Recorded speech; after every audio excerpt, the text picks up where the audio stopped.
আলহামদুলিল্লাহ, আল্লাহর দরবারে আমরা শুকরিয়া আদায় করছি। বাংলাদেশের বহুল প্রত্যাশিত জাতীয় সংসদ নির্বাচন শান্তিপূর্ণভাবে অনুষ্ঠিত হয়েছে এবং সুষ্ঠু নিরপেক্ষ একটা নির্বাচন অনুষ্ঠিত হয়েছে, যার জন্য সারা বিশ্ব অপেক্ষা করছিল, শুধু বাংলাদেশের মানুষ নয়। আমরা আল্লাহর দরবারে শুকরিয়া আদায় করছি,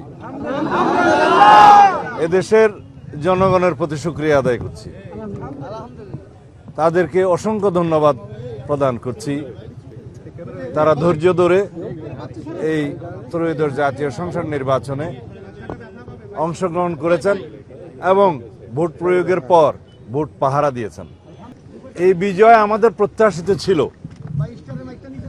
আমরা বাংলাদেশের জনগণের যে স্রোত বিএনপির অভিমুখে দেখেছি, আমাদের নেতা জনাব তারেক রহমান যেখানেই গিয়েছেন, তিনি স্বদেশ প্রত্যাবর্তনের পরে যেই অভ্যর্থনা পেয়েছেন, আমরা তখনই এদেশের মানুষের মন বুঝতে পেরেছি। তারা অপেক্ষা করছে দীর্ঘ 17 বছর পরে গণতান্ত্রিকভাবে একটা নির্বাচনে অংশগ্রহণ করে ভোটাধিকার প্রয়োগ করে এদেশের নতুন যাত্রা শুরু করার জন্য।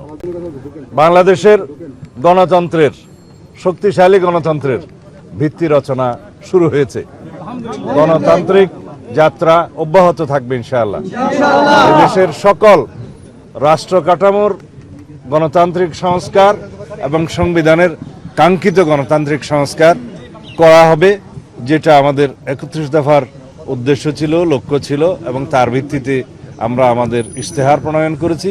ইতিমধ্যে জুলাই জাতীয় সনদ স্বাক্ষরিত হয়েছে, যার মধ্যে দিয়ে একটি রাজনৈতিক সমঝোতা হয়েছে। এটা একটি রাজনৈতিক সমঝোতার দলিল, তা অক্ষরে অক্ষরে পালন করা হবে। আমরা আশা করছি বাংলাদেশের এই জাতীয় সংসদ স্বাধীনতার পরে সবচাইতে বেশি আইন প্রণয়নকারী জাতীয় সংসদ হবে এবং সংবিধান সংশোধন করবে জন আকাঙ্ক্ষার ভিত্তিতে। আমাদের শহীদদের আকাঙ্ক্ষা অনুযায়ী, প্রত্যাশা অনুযায়ী, তরুণ প্রজন্মের প্রত্যাশা অনুযায়ী এই দেশকে আমরা মেধা নির্ভর, প্রযুক্তি নির্ভর এবং জ্ঞান নির্ভর রাষ্ট্র বিনির্মাণের জন্য আমরা সমগ্র দেশবাসীর সহযোগিতা চাই, গণমাধ্যমের সহযোগিতা চাই, সমাজের, রাষ্ট্রের সকল স্তরের যে যেখানে আছেন, সমাজের যারা দায়িত্ব পালন করছেন, রাষ্ট্রের বিভিন্ন স্তরে দায়িত্ব পালন করছেন, সকলের সহযোগিতা চাই একটি শক্তিশালী সাম্যের ভিত্তিতে মানবিক মর্যাদার এবং সুশাসন প্রতিষ্ঠার। আমরা 3টি জিনিসকে সবচেয়ে বেশি গুরুত্ব দিচ্ছি: আইনের শাসন প্রতিষ্ঠা, দেশের অর্থনৈতিক সমৃদ্ধি এবং দুর্নীতি নির্মূল করা।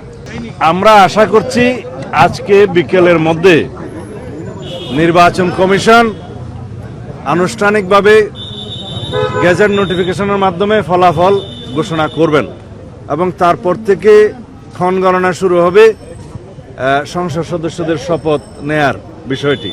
সেটা সাংবিধানিকভাবেই হবে ইনশাআল্লাহ।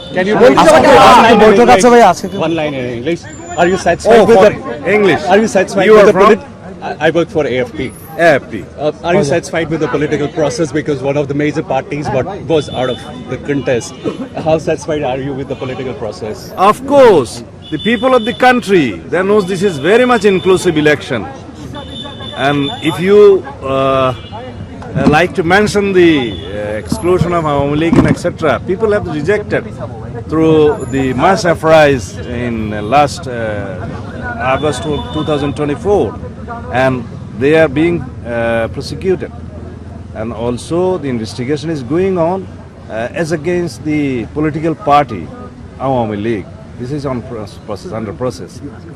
I hope the prosecution will file the allegations against the Awami League as party. One last question about extradition of Sheikh Hasina from India. Would you? Oh yes, we always press for her extradition according to law. This is in between Foreign Ministry of Bangladesh and Foreign Ministry of India. We also ask the government of India to please send her back for facing the trial in our country. Thank you. ভারতের সাথে আপনার সম্পর্ক কেমন হবে সরকার গঠন করার পরে? ভারতের সাথে সম্পর্ক সহ আওয়ামী লীগের যে শেখ হাসিনা ওখানে আছেন, সেই বিষয়গুলি নিয়ে বিচার প্রক্রিয়াটা কি হবে? সকল neighboring countries and with all countries of the world, we need friendly relationship on the basis of the sovereign equality and dignity and also on the basis of equality and mutual respect.